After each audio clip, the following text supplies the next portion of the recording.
Chaque mineur de fond a sa propre histoire.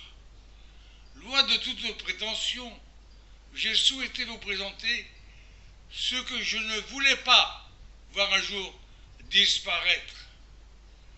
Conscient que nul n'est éternel, que mes divers reportages risquent de sombrer dans l'oubli, je vous livre ma mémoire.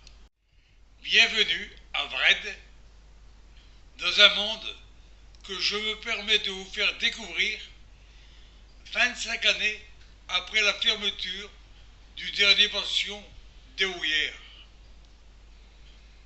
Cette histoire, faite de souvenirs d'hommes et de charbon, de récits authentiques et inédits.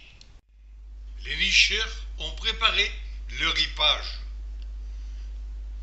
Le machiniste s'adresse au boiseur du pied de taille. Attention les gars, le rabot arrive au pied. Préparez-vous à riper. Il faut passer de suite le découvert.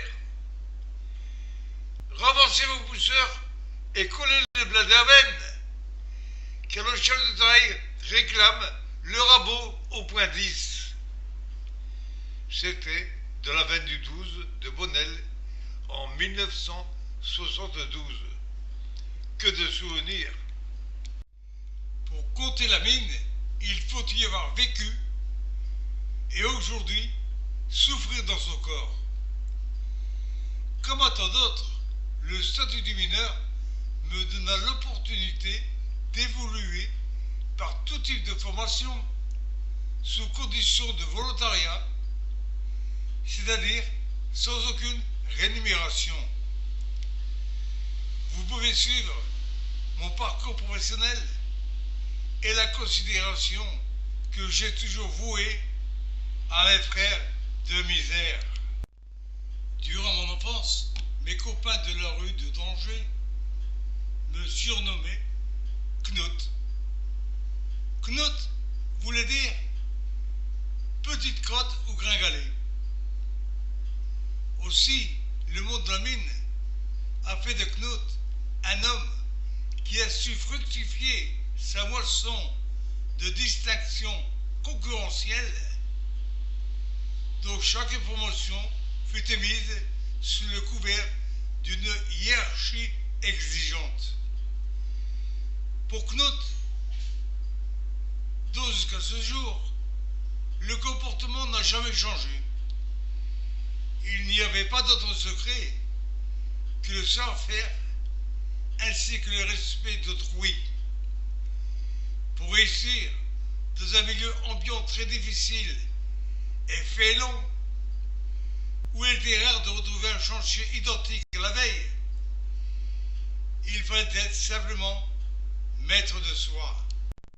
Toujours aussi mystérieuse, là-haut, la lune que chaque nuit m'inspire éclaire mes yeux fatigués par toute une vie passée dans le noir.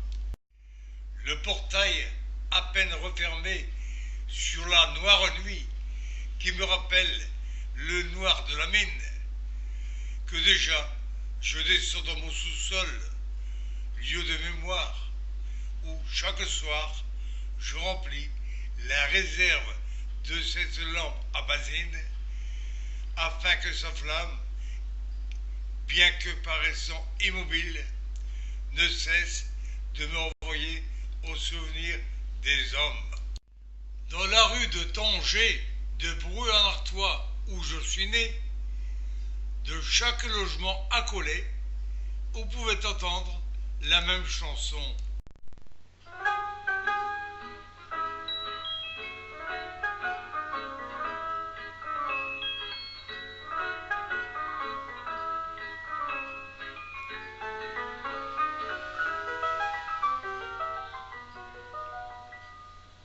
Il revient à ma mémoire des souvenirs familiers. Je revois ma blouse noire lorsque j'étais écolier. Sur le chemin de l'école, je chantais à pleine voix des romances sans paroles, vieilles chansons d'autrefois.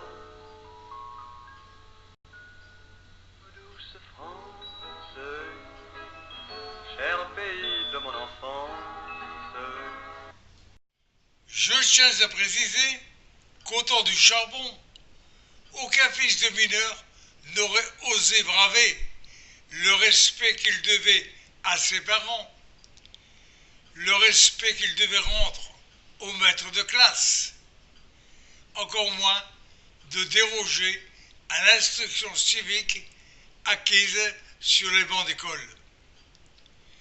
Ce fut aussi au temps où nos sacs d'écoliers étaient anonymes, en concurrence, seul comptait la compétition intellectuelle.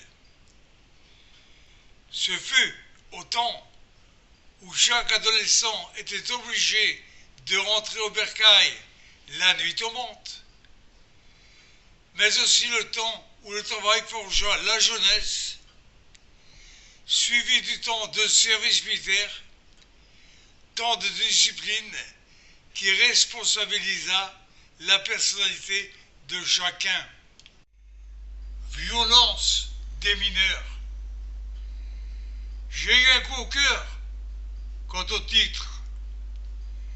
Heureusement, il ne s'agissait pas des mineurs dont je vais vous entretenir.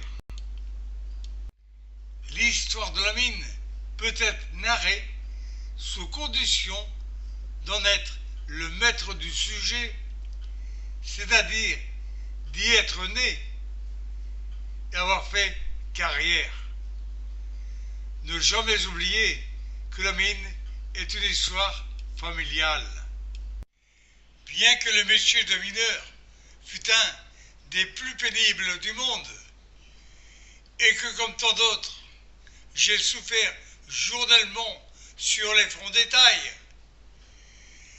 mon bonheur, comme celui des milliers de mineurs, dans ce monde fermé où la compétition fut journalière, se résumait par honneur et travail.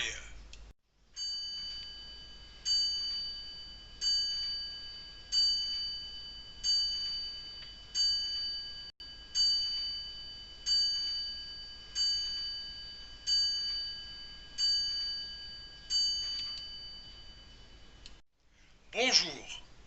Le flambeau de la mémoire est un ensemble de vidéos successives sur des thèmes différents que je vous invite à découvrir.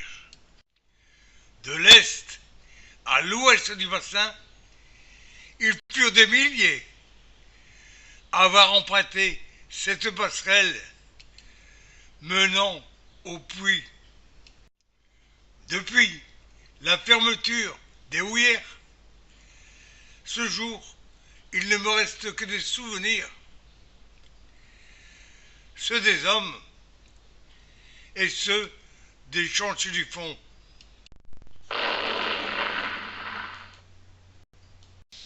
Aucune chance de sursis ne fut laissée à cette majestueuse cheminée. Un jour, une main de fer apparut au-dessus du chevalement afin d'effacer à jamais ceux qui gâchaient l'horizon de ceux qui n'avaient jamais connu le fond. Le 17 mai 2009, je fus surpris de trouver au plus du Nord de vieux journaux datant des années 1950 et avachis par le temps. Passionné d'archives, j'ai acheté le lot qui présentait une odeur de misère. Sur un autre stand, des reproductions de photos du fond attirèrent mon regard. Malgré un prix exorbitant, je ne pouvais en faire la passe.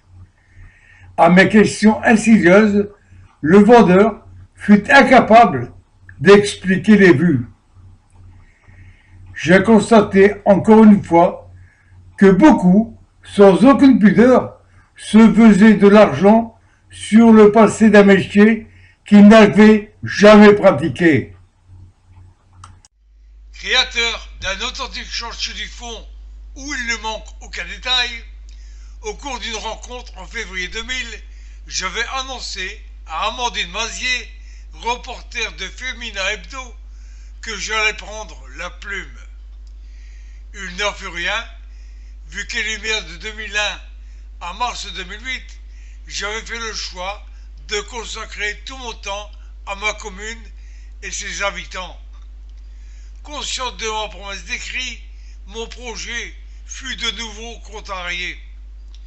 En effet, une personne malveillante s'est accaparée en octobre 2009 de mon ordinateur portable dans lequel étaient numérisés mes écrits ainsi que de nombreuses photos du fond. 5 années de travail réduites à zéro. J'ai décidé donc d'innover en créant cette vidéo plus explicative qu'un livre qui, je l'espère, répondra à votre attente. Suite au vol dont je fus victime, merci de bien vouloir m'avertir au cas où. Vous trouveriez sur internet, sinon sur une exposition, des photos et commentaires identiques. Je souhaite mettre en exergue que je veux toujours apolitique et amer sans étiquette. Pendant mon mandat, certains adjoints ont envié ce fauteuil de premier magistrat. Ils se sont cassés la figure et ne furent plus jamais élus. Nombreux élus n'ont pas admis que je fus à l'écoute des habitants, et quel que fût le bord. Beaucoup de concitoyens m'ont reproché de ne pas me représenter. Noblesse oblige, se retirer la tête haute et la conscience en paix fait partie de ma personnalité. Les photos du fond sont de Claude Truel de Somain, ancien photographe des Houillères, au service des relations publiques. Les coquilles de mon ami Michel Gévard de Villerval. Je tiens à préciser que mes commentaires n'ont aucun lien avec ce que vous présentent les guides du Centre historique minier. Mes archives sont mon vécu et ma mémoire. Une souffrance journalière dans la lutte contre une veine de charbon très dure et contre un foudrage orageux, des doigts amochés, des tatouages sur les bras, mais surtout un grand taux de silicose qui vous diminue, font partie intégrante de ce témoignage que beaucoup d'autres auraient pu narrer. Si Émile Zola présenta le combat des mineurs face aux dirigeants bourgeois des compagnies capitalistes, il ne faut surtout pas oublier que la lutte des mineurs, qui furent considérés comme de la basse classe, fut à la genèse de nos acquis sociaux. Sachez aussi que n'ayant pas vécu les situations visualisées dans Germinal, le film réalisé par Claude Berry en 1943, je m'en tiendrai à mon époque, où la cité 35 de Hounin, qui m'a vu grandir, n'avait aucun rapport avec les noirs corons de cette époque.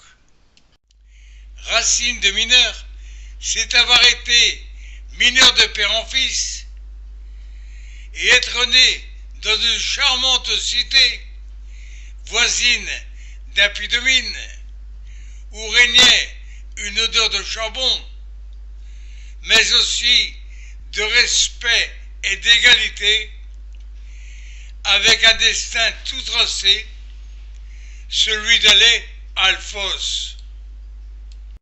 Un soir, perdu dans mes pensées, le regard vide fixé sur la flamme qui, dans la cheminée, faisait crépiter joyeusement une de mes dernières raccources, telle que dans une boule de cristal, à l'intérieur de cette flamme, paraissant immobile, il m'avait semblé voir rejaillir des ombres noires.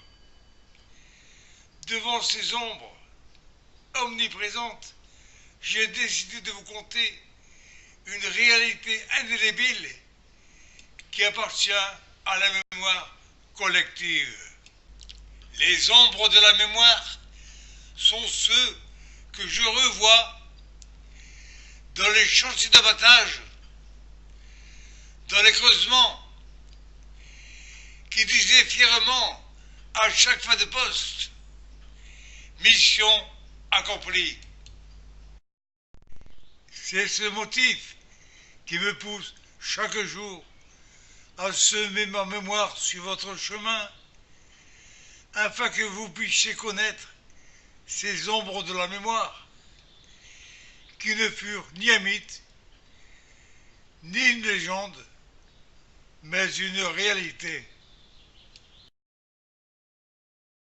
Une époque aujourd'hui révolue. Hier, des hommes abattaient le charbon. Autochtones, immigrés, fils, par attachement à la région et au travail, malgré le danger, devinrent mineurs de fond, partie intégrante de 14 générations. Histoire d'hommes et de charbon débutée en 1720. Chacun comprendra qu'être issu de la plus grande des universités, celle du monde souterrain, de l'apprentissage sur le tas, du service formation, mais surtout d'avoir su profiter de l'expérience des anciens et de leurs conseils, avec la volonté de réussir dans le choix d'un métier, surtout plus valorisant qu'un bac de sable stérile, me permit de vivre correctement. Je ne suis pas né avec un blason d'aristocrate, mais je suis doré, celui que mes parents m'ont légué en unique héritage.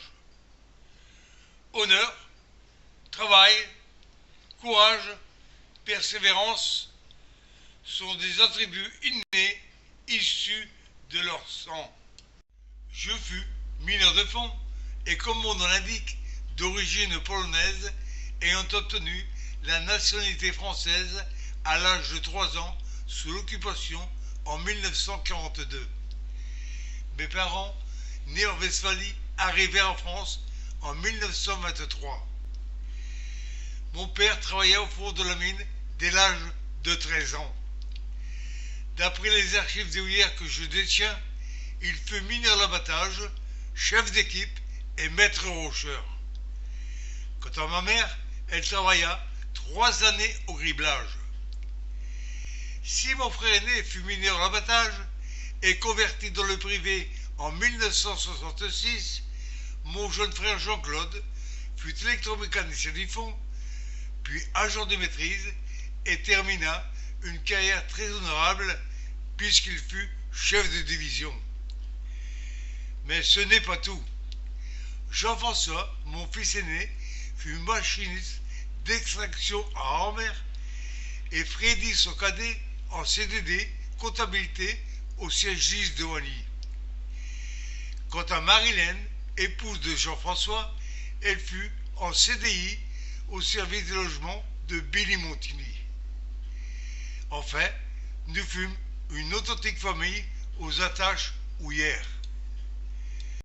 Laurine, Maxime et Théo, j'ai souhaité créer pour vous, mes très chers petits-enfants, cette vidéo dans le souvenir de votre mamie que vous n'avez pas eu le bonheur de connaître. Si je fus intérieurement très fier de mon métier de mineur et de ma position sociale dans la hiérarchie du fond, votre mamie aime bien répéter à qui vous l'écoutez que l'ambition de mari n'était pas un défaut. Pour ce faire, il fallait toujours répondre présent, week-end ou jour férié, et quelle que fût l'heure, fait que votre mamie ne m'a jamais reproché. Pour sortir du rang, il fallait en vouloir, démontrer que l'on avait des tripes et avoir acquis, au fil des situations, de l'expérience. Le commandement du front fut équivalent de celui de l'armée. Être toujours premier devant des situations difficiles en montrant l'exemple, mais surtout en cachant sa peur.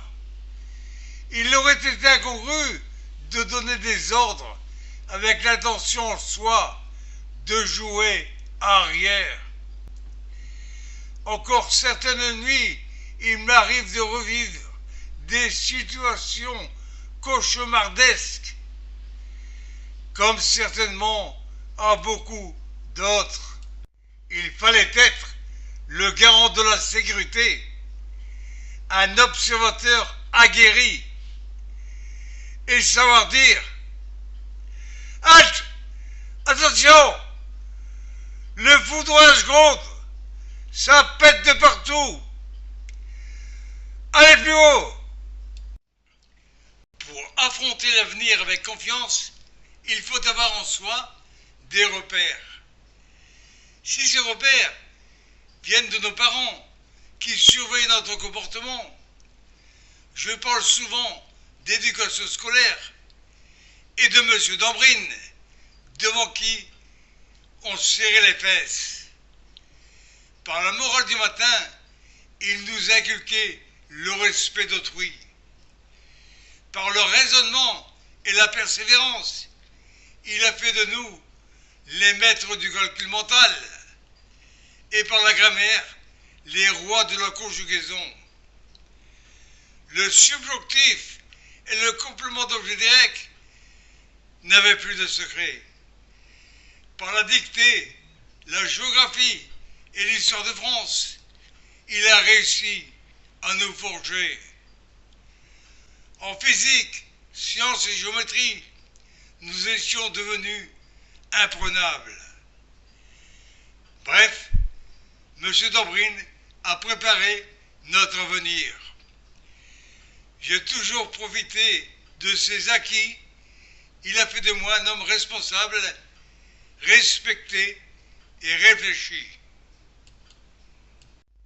Après le certificat d'études et une année de cours complémentaires axés sur le français, l'algèbre et la géométrie, grâce à mon mention bien, je fus directement embauché au fond à la Postis Mise d'Haïcourt. Par contre, beaucoup de mes copains, souhaitant travailler à la mine, ont dû partir vers les groupes de Douai et Valenciennes qui manquaient de main-d'œuvre autochtone.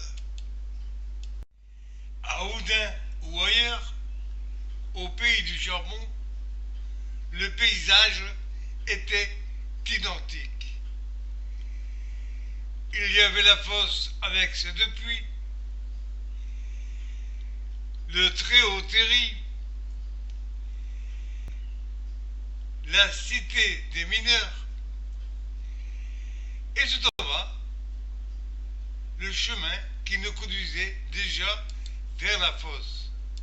Pourquoi mineurs?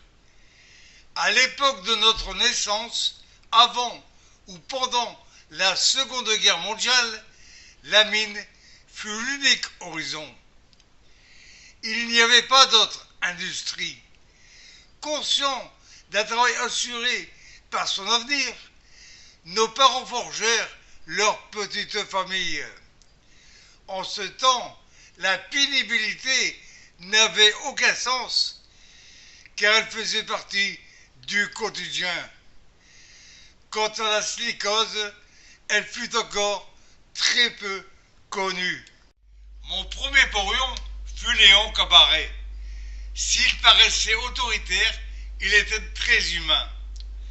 Je m'en souviendrai toujours, lorsque je me suis présenté devant lui, il cracha un jus de chic sur mes bottes, tout en me donnant des ordres.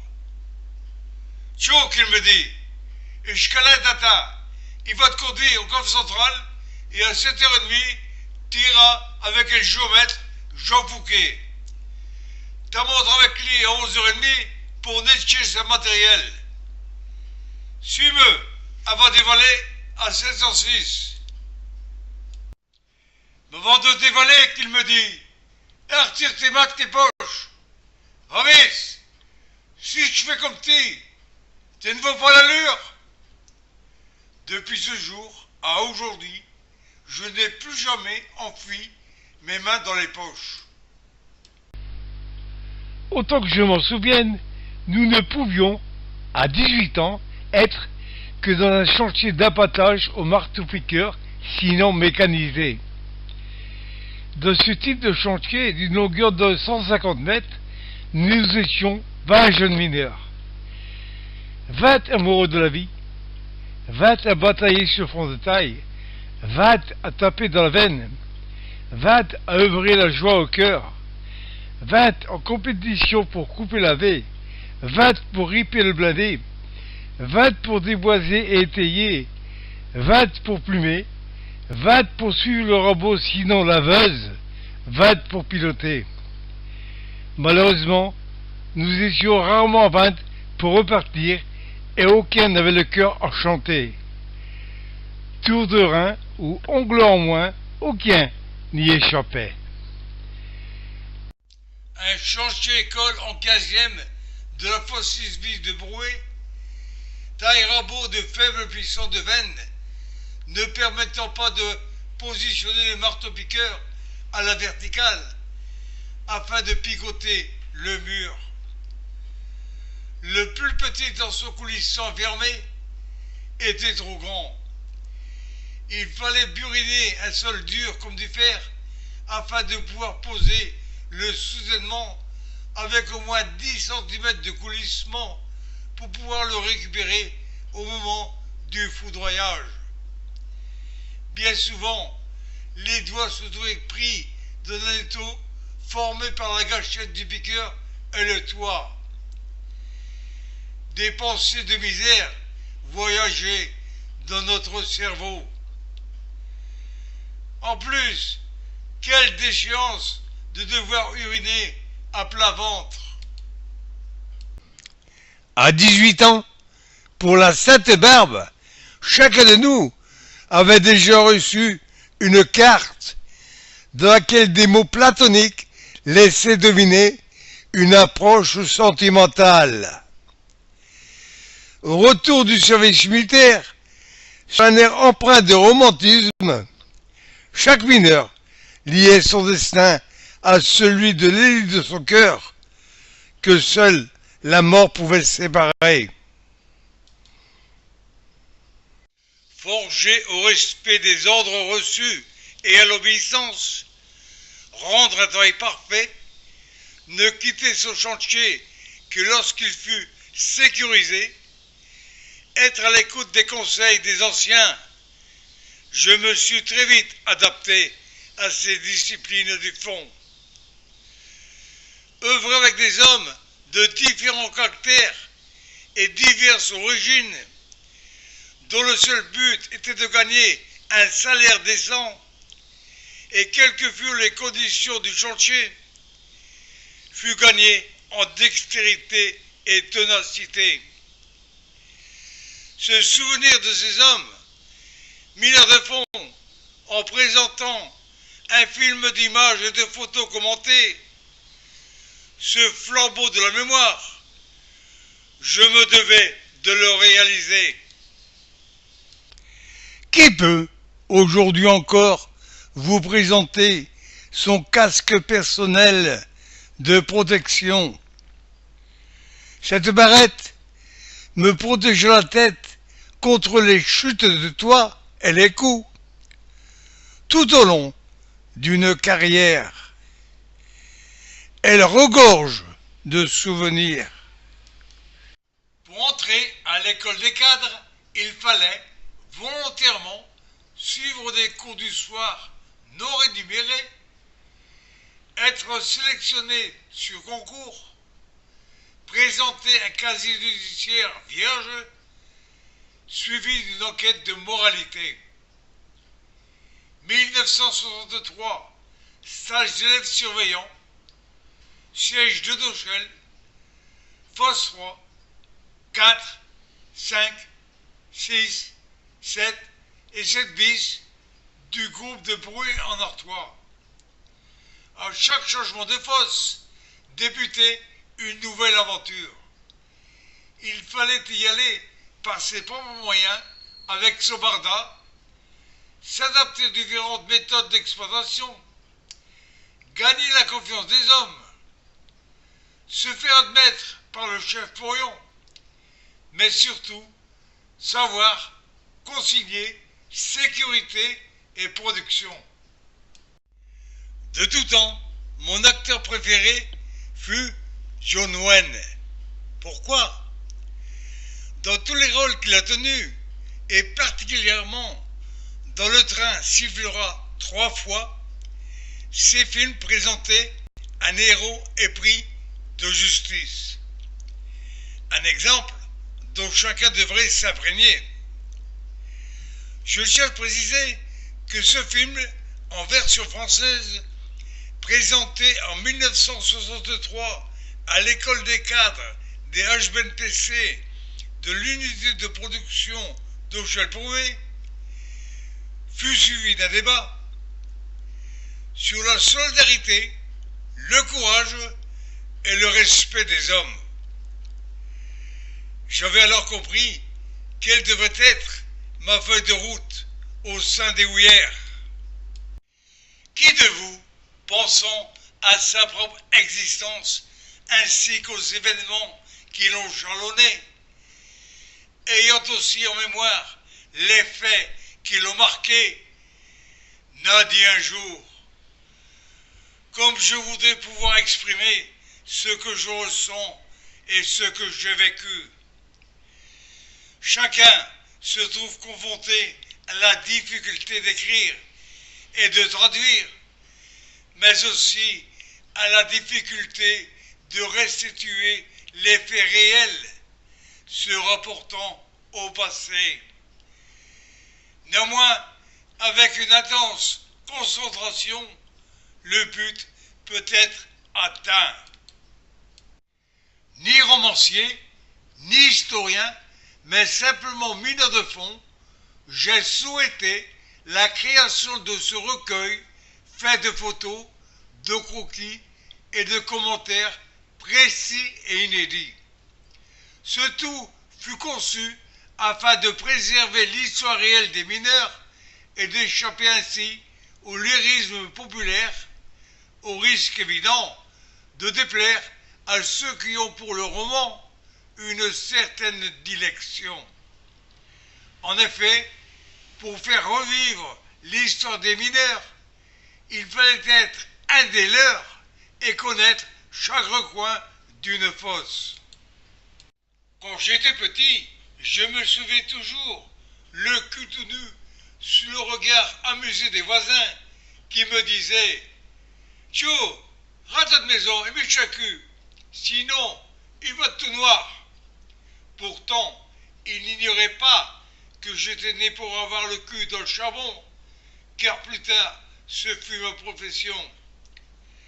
Chaque jour, involontairement, mes voisins de rangée de l'immense salle des bains, aujourd'hui appelée vulgairement salle des pendus, pouvaient voir mon cul.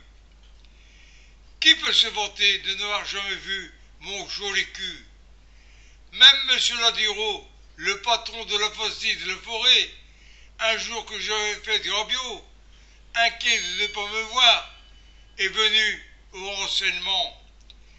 Répondant à ces questions, tout en me savonnant, il s'empara de mon gant de toilette pour me laver le dos. N'avait-il pas vu mon cul? Photo houillère. Embauche en 15 ans. 18 ans, cours du soir. 22 ans, école des cadres. 30 ans, chef de quartier. 35 ans, adjoint au chef Porion. Et à 38 ans, fonction de chef Porion. Carrière au groupe de Brouet en Artois. 1954, Galibo et aide géomètre. Remblayeur en dressant. Mineur à l'abattage traditionnel. Chef de taille en dressant. Certificat de minage.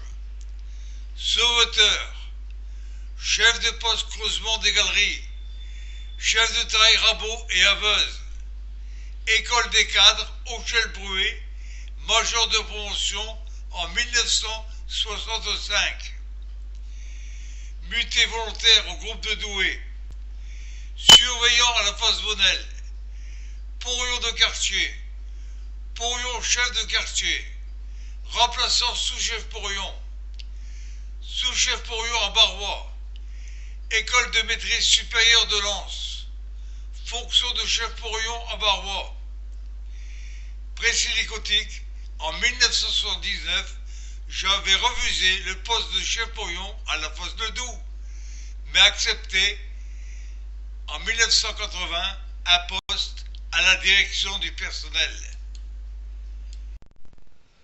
Je m'appelle René Petit, j'ai 28 années de fond et j'aimais mon métier de mineur, qui fut une aventure journalière. Nous avions un profond respect pour nos chefs. À Barrois, lorsque François Tarka a repris les creusements, chacun apprécia ses décisions rapides et son calme apparent.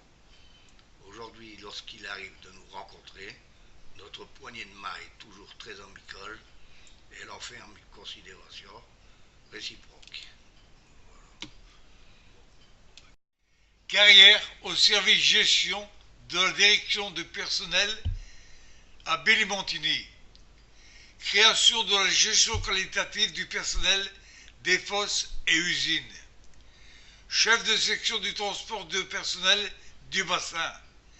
Gestion des promotions et des carrières. Intervenant dans les établissements sur la mise sur courbe des agents. Intervenant au centre de formation de Wany sur le placement du personnel. Embauche de main-d'œuvre temporaire en contrat à durée déterminée et suivi des formations à l'emploi. Création d'un vivier de personnel en cas de gel pour les usines. Appel d'offres des déménagements des convertis. En 1984, me furent octroyés les avantages en nature des ingénieurs. En 1989, retraité en mal après 35 années. J'ai quitté avec regret les labyrinthes de cette grande usine que furent les houillères et que je considérais un peu comme mienne. Responsable de la gestion qualitative du personnel du bassin, en 1987, j'avais sollicité Edmond Bigot, que j'avais connu pendant mes cours complémentaires de 1953, et devenu chef porion du 24 des Cévelles, d'accepter la présence de Sophie Loupard du Bureau des statistiques du service gestion de la direction du personnel pour une visite officielle du fonds. Elle en a gardé un souvenir inoubliable. 1988, la fin des houillères était proche. Beaucoup ont accepté un départ anticipé, ce qui leur a octroyé une somme d'argent conséquente. Ma hiérarchie ayant besoin de mon expérience, j'avais refusé de partir en plan social. Cette décision fut appréciée par la direction. Je voulais aller jusqu'au bout de mon contrat et partir la conscience tranquille quant au mon rôle de gestionnaire de personnel.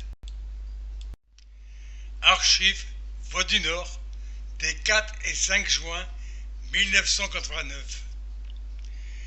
Un départ en retraite représente toujours un instant émouvant, surtout lorsqu'il s'agit de boucler une carrière qui a débuté voici 35 ans au sein des HBNPC.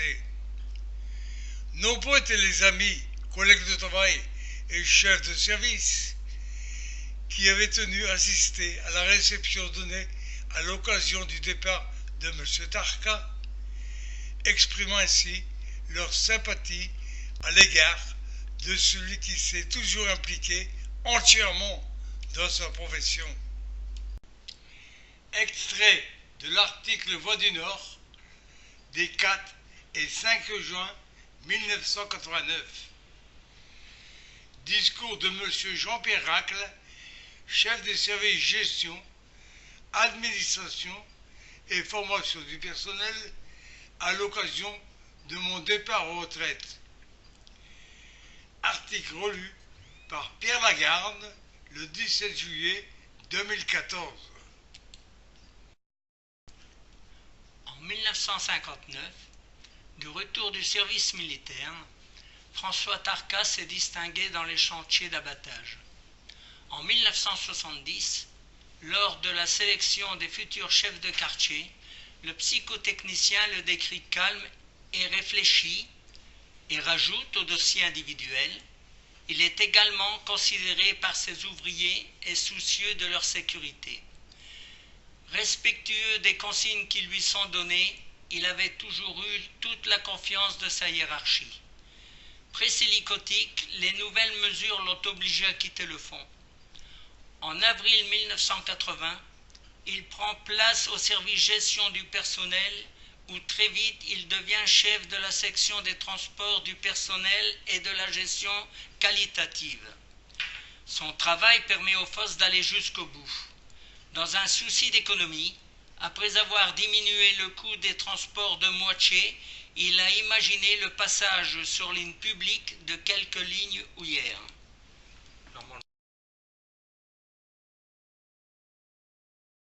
Encore ce jour, je ne puis oublier les noms de mes formateurs du centre d'apprentissage en 1954, à savoir messieurs Martel, Moreau et Billet, ni ceux de l'école des cadres en 1963, messieurs Lepont, Persson, Morel et Nicou.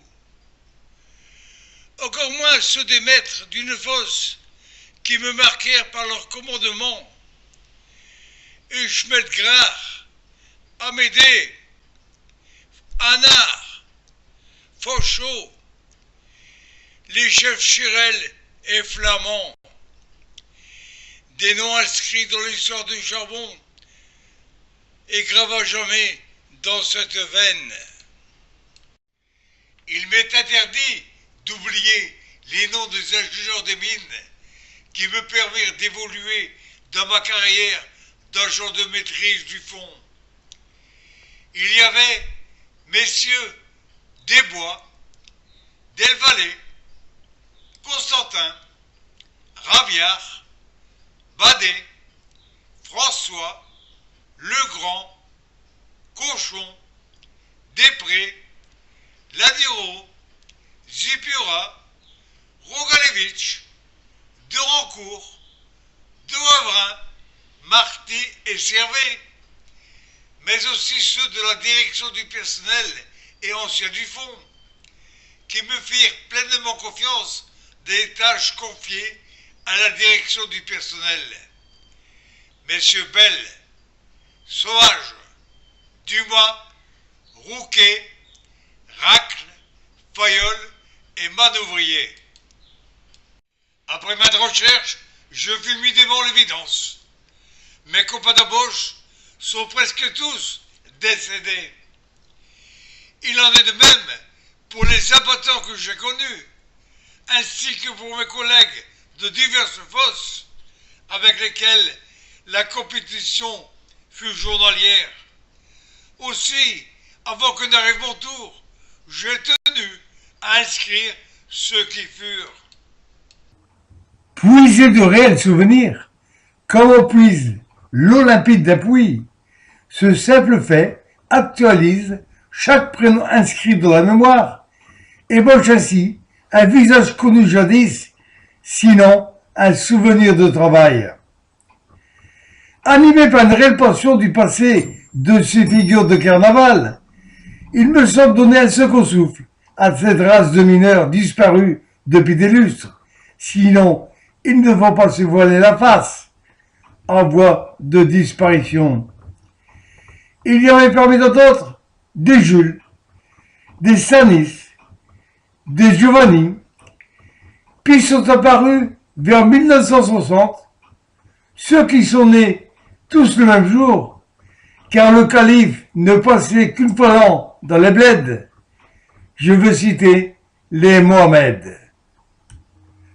Je suis plus que certain que ces prénoms, inscrits devant vos yeux, vous feront penser à l'un de vos proches qui fut mineur de fond.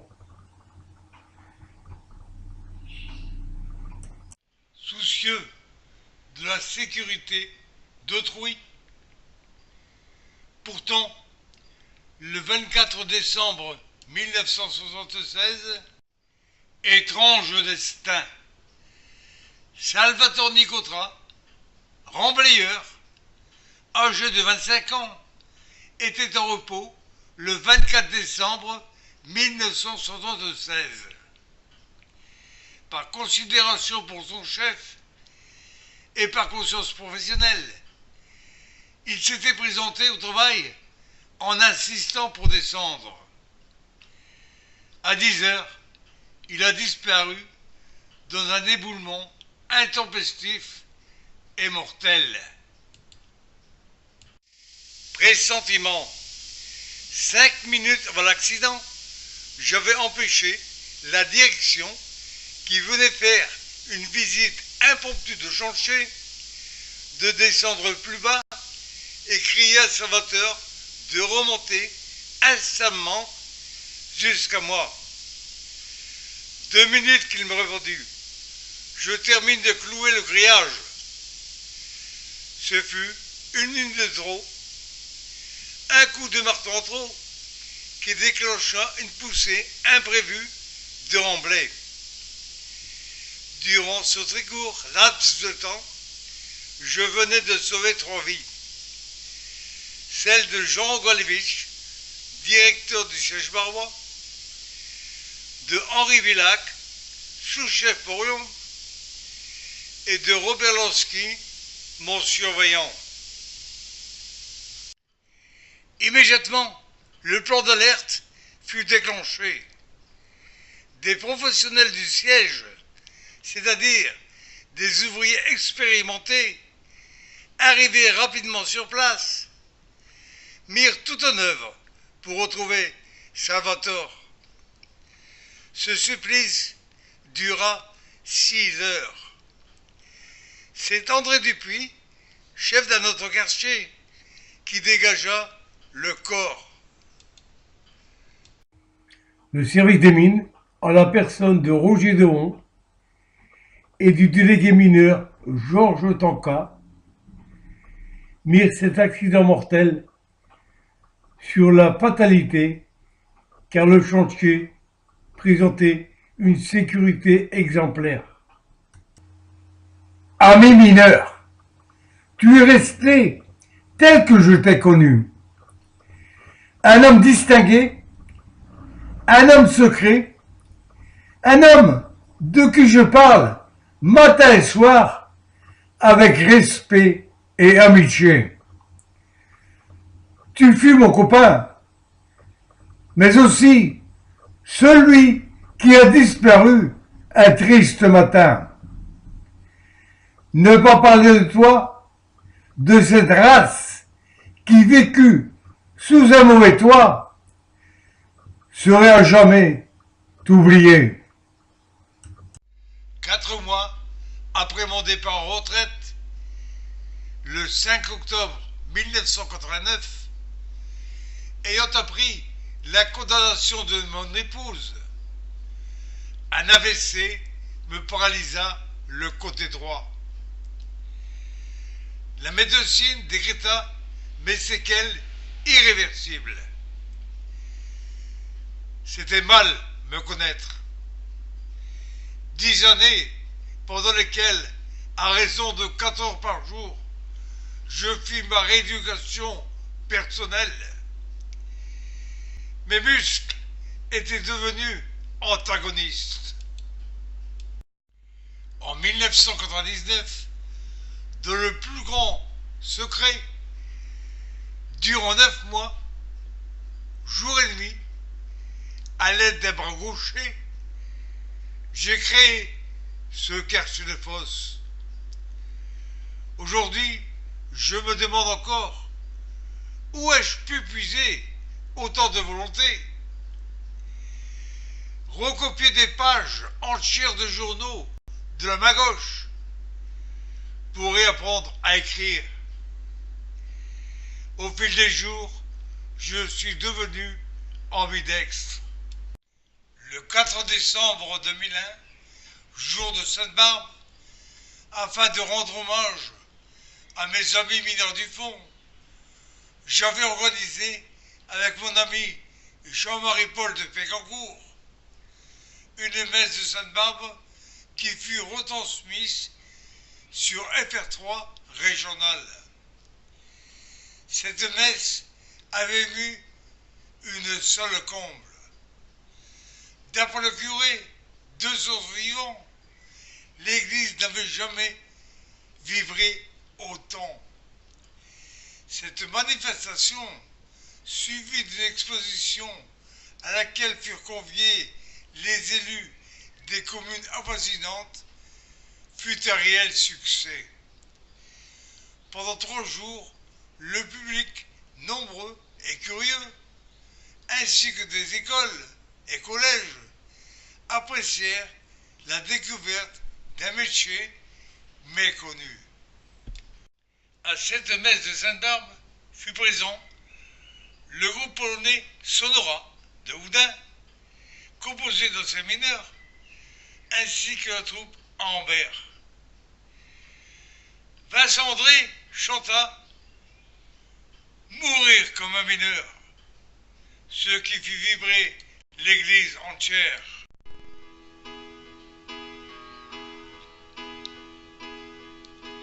Mourir comme un mineur, mourir touché en plein poumon, mourir comme un mineur,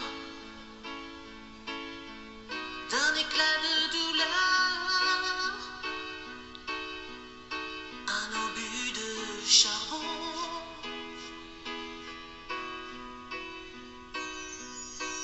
Mourir comme un mineur,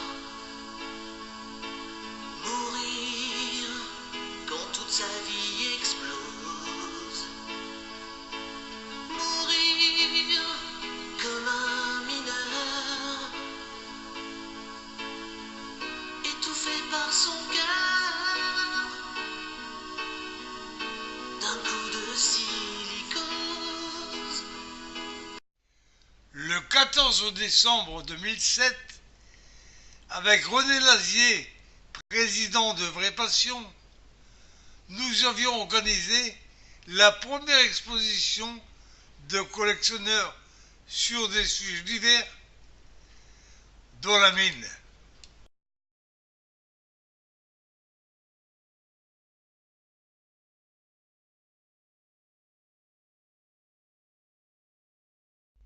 Cette manifestation fut inaugurée par M. Massinon, sous-préfet de Douai, qui fut accueilli par un chant de l'école primaire. Après l'avoir remercié de nous avoir honorés de sa présence, en qualité de maire et d'ancien du fond, je lui ai offert ma dernière crochette d'ingénieur. Monsieur le sous-préfet fut très sensible à ce souvenir de bienvenue.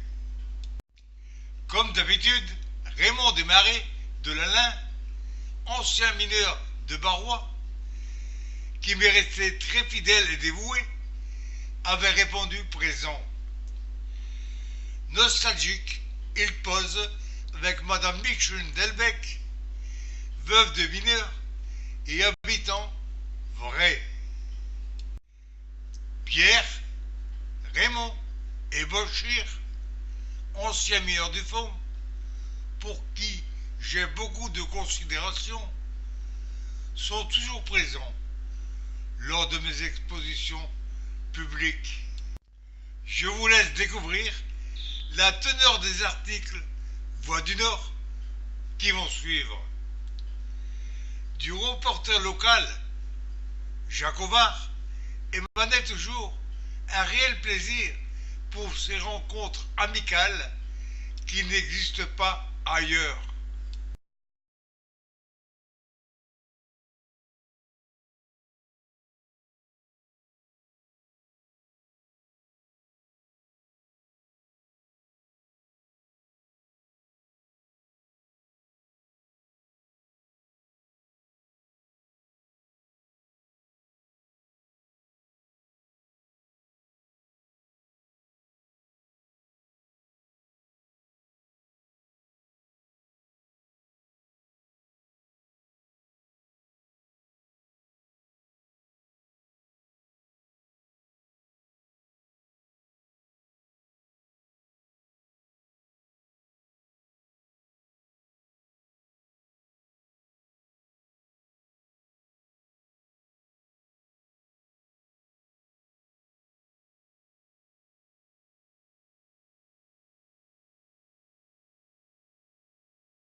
Le 25 juillet 2011, je me suis senti obligé de répondre à l'article du directeur du Centre historique minier qui, accompagné de sa présidente, présentait un objet dont il ne connaissait pas l'importance. À chacun son métier. Il ne s'agit pas d'une trompette, mais d'un outil de sécurité. Klaxon manuel, aspiration d'air, identique à celui des premières voitures automobiles, déclenchant un son puissant. Il était utilisé uniquement entre les abous, en relation constante avec le machiniste spécialiste en manœuvre dans le puits.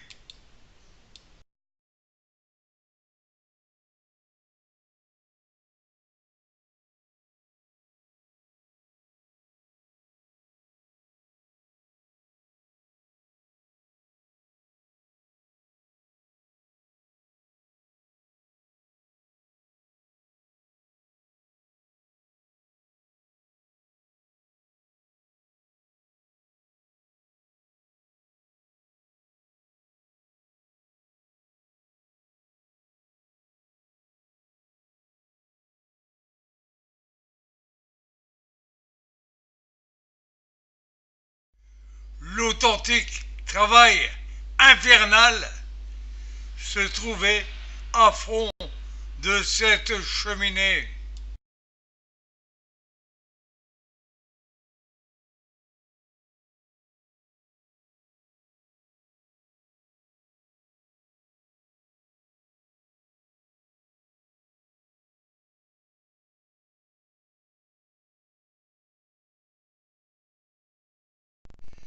Dans la presse du 21 juillet 2012, chacun pouvait lire que la flamme olympique, enfermée dans une lanterne, fut téléportée jusqu'à la Tour de Londres.